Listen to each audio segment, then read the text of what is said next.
Greetings, fellow humans. I'm MartianBuu, and today I have for you a Castle Nathria deck to try in every class. These ideas vary somewhat in viability. I just wanted to make decks that were built around the new tools, so hopefully you find something you think is cool to try on day one. First up, we have Aggro Demon Hunter. So the new cards we have are Dispose of Evidence, which is give you 3 more attack, and you choose a card in your hand to shuffle back into your deck. Bibliomite, it's a 2-mana 4/4 with the same shuffle a card back into your deck. And then Magnifying Glaive, which after your hero attacks, you draw until you have 3 cards. The idea here is to take advantage of Magnifying Glaive to be able to dump a bunch of cards out of your hand and then refill. So that helps mitigate the downside of the 2-mana 4/4 and the 0-mana deal 3, which are pretty busted cards if you're not down an extra card whenever you play them. Something I think is really cool about the shuffle a card out of your hand cards is they help you activate Outcast. So with Glide, for example, if it's like the 3rd card in your hand and you don't want to play those other 2 cards on the left or can't in time, it gives you the opportunity to move those cards out of the way to get your Glide over to the left so that you can activate it when you need to. Glide also helps supplement the hand refill that you're getting from Magnifying Glaive. To finish off the opponent, we have Kurtrus and Lady Steno. You just try to put on a bunch of early pressure and then finish off with a bunch of burst. For Druid, we have Hadronox Druid. This is a deck that I'm personally very excited about. I'm probably going to play around with it a lot on day one. The new cards are Hedge Maze, which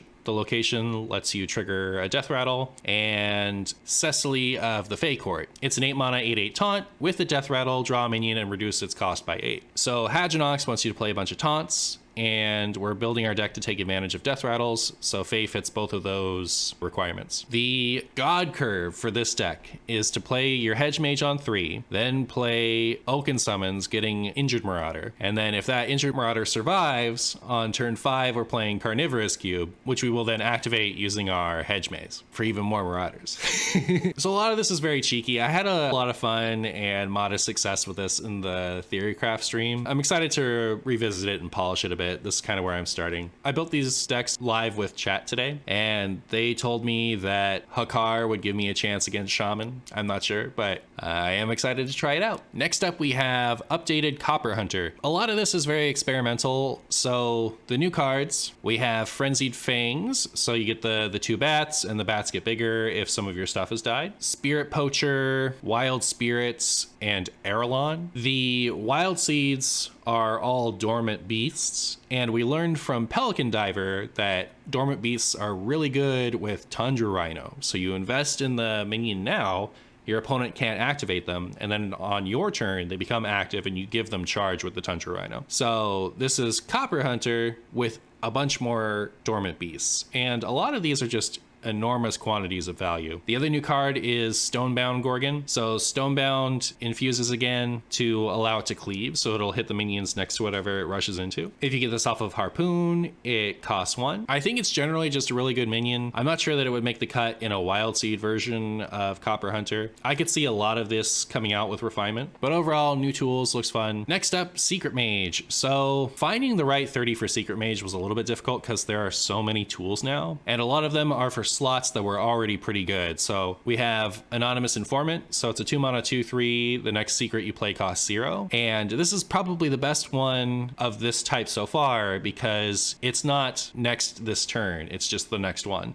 So you can play this on 2 even if you don't have a secret, or if you want to save a secret for Flak Mage and then use the secret whenever it's convenient. Sketchy Stranger, 2-mana 2/2, discover a secret from another class. What I think is really cool about this is it allows you to get 1-mana secrets because Paladin secrets cost 1. Again, Flak Mage, so you get the Paladin secret and then curve into being able to Flak Mage on 3 with whatever the Paladin secret was. So it's otherwise flexible, you don't have to use it that way. When you compare it to Arcanologist, which always gets you an expensive secret that you have little agency over because it just draws it. I think this is interesting. The new secret from the set is Vengeful Visage. I don't have the most faith in this card, but some other people I talked to think that maybe it's all right. Depending on what you're up against, you might be able to get a big minion off of it, and it makes them trade around your stuff awkwardly. I have 1 copy in to get us to 8 secrets and to try out the new card. We have Chatty Bartender. So it's a 4 mana 4/4. At the end of your turn, if you control a secret, basically cast Consecration. So deal 2 damage to all enemies. I think this card is really good. It looks like a weaker Flak Mage just because it's more expensive, but I think it's a lateral change. It's a little more expensive, but it hits the enemy's face and you can curve into it. So you play your Ice Block on 3 and then this just works. You don't have to have a secret to play that same turn. Then finally we have Orion Mansion Manager. So 4 mana 3/5. After a friendly secret is triggered, you cast a different mage secret and it gets +2/+2. In the Theorycraft stream, this is really annoying to get rid of. So I actually have a lot of faith in this being pretty good. So as much as Secret Mage got, it didn't get what it really needed, which was more 1-drops to play. It has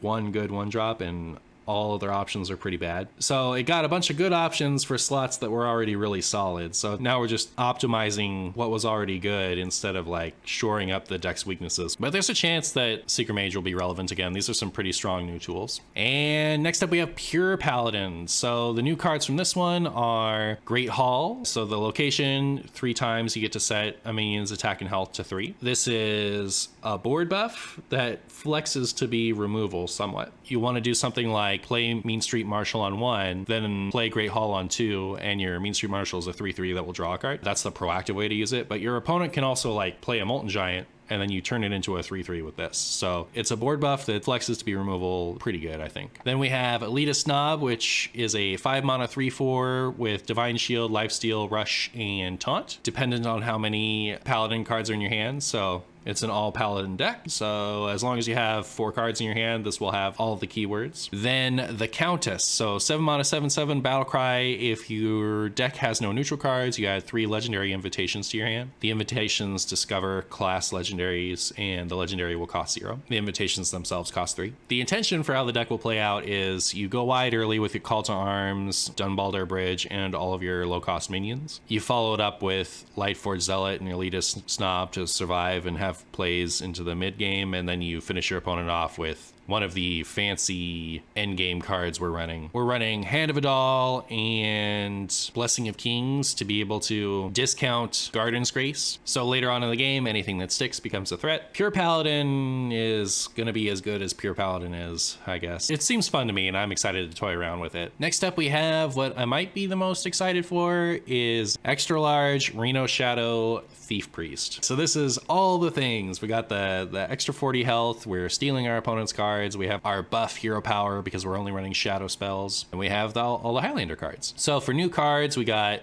Mysterious Visitor, reduces the cost of all of the cards we've stolen. Cathedral of Anointment, the location, it's 3 Hand of Adals for the price of 1.5. Identity Theft, which is an expensive thought steal, but you have more agency over what you take. So I think it's a little better, a little worse, but getting to run 2 copies of what was already one of Thief Priest's best card is pretty good. Fun fact, this is how much thought steal used to cost. Then we have Murloc Holmes, who, depending on how good at guessing you are, can be 3 mana 3/4, get 3 cards of your opponents. Harvester of Envy, so 3 mana 4/3, after you play a card copied from your opponent, steal the original. It's a way to give all of your stolen cards value on top of just having more cards to play. If your opponent has a key piece that you manage to get a copy of, you can play it while this guy is out, and then you steal that piece so your opponent can't have it anymore. What's also cute is you can play it with Seance, so like you steal something on your opponent's side of the board, you get a copy of something on your opponent's side of the board, play it alongside this, and you actually take that away. You get the one from the board. If you copy a secret or a quest, it will delete your opponent's secret or quest. Then we have Theotar, the Mad Duke, who is already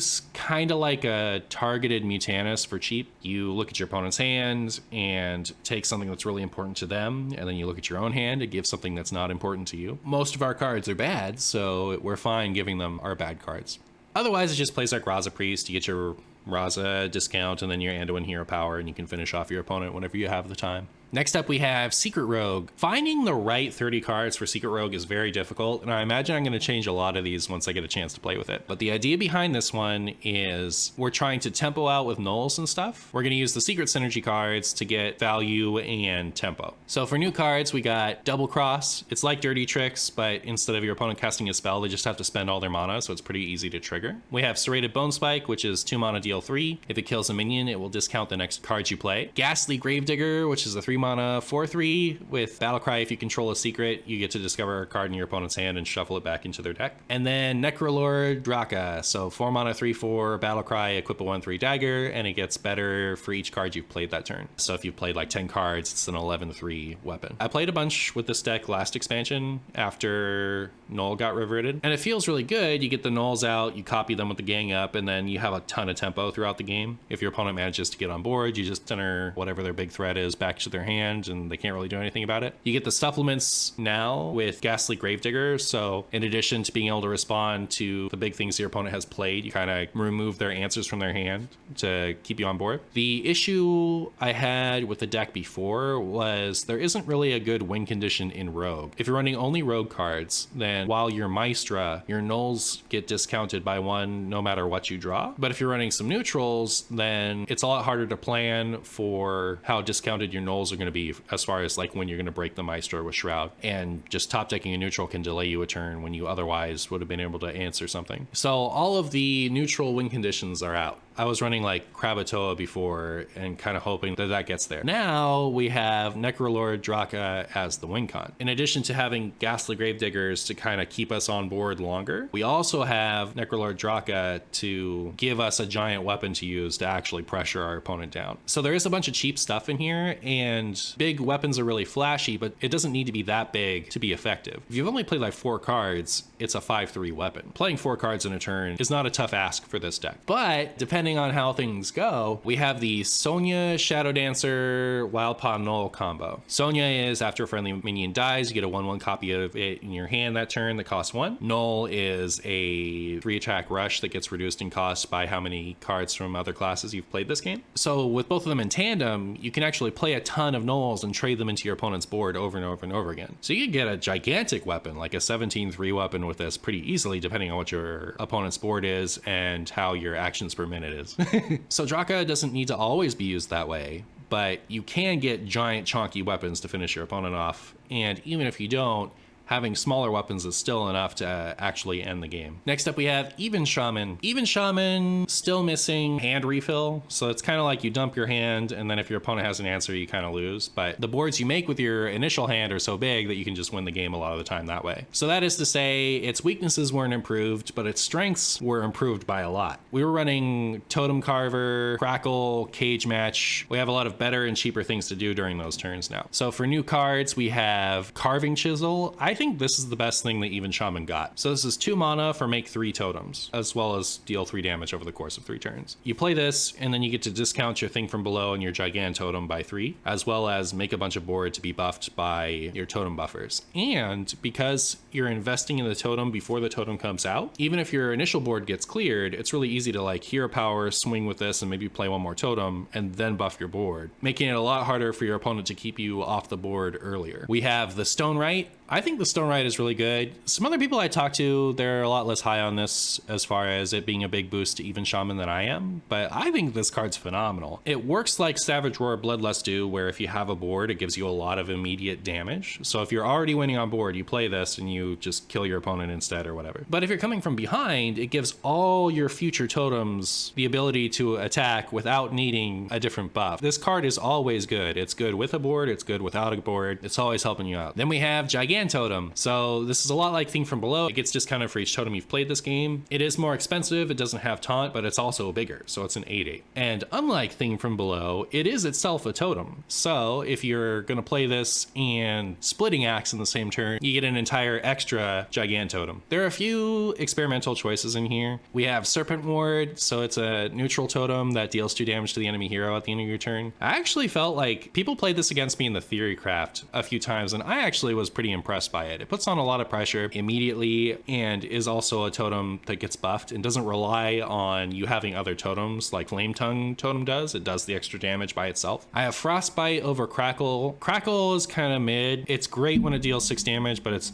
when it does 3. This doesn't overload you, and it flexes to deny board clears. Diligent Note Taker is mostly in here because I started running out of cards I was happy to put in. I'm really happy to put in Totemic Might and Totemic Surge. So Diligent Note Taker gives you an extra copy of whichever of those you have in hand, and if you have Frostbite, it can give you extra burst damage too. For Warlock, I have Galakron Imp Block. I think that you can take Fiendish Circle, Wicked Shipment, Impending Catastrophe, and put it in just about anything just as kind of a draw package. Maybe you throw in the location too for some burst, depending on what your deck's game plan is. But I wanted something that was like really imp focused. And the only half decent imp cards in Wild are the Galakron ones, as far as making a bunch of small imps. So, Galakron Imp Block. The Galakron itself isn't very good in my opinion. It makes a bunch of random demons, so we're not really looking to invoke this as much as possible, so much as we want to be able to use its invoke cards to make imps. That said, play him whenever it's good. He is only in the deck to activate the invokes because they don't work if he's not in it. And he can be a giant value bomb, but he also might give you the 3 mana 5/5 that deals 5 damage to you whenever you play a minion, so.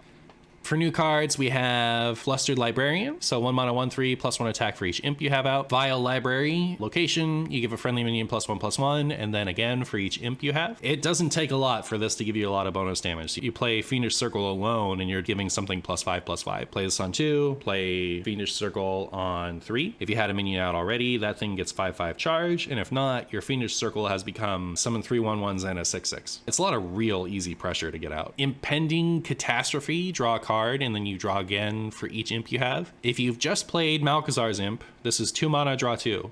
Already a good card. If you've played Wicked Shipment, this is 2 mana, draw 3. Ridiculous card. If you've played Fiendish Circle, this is 2 mana, draw 5. What?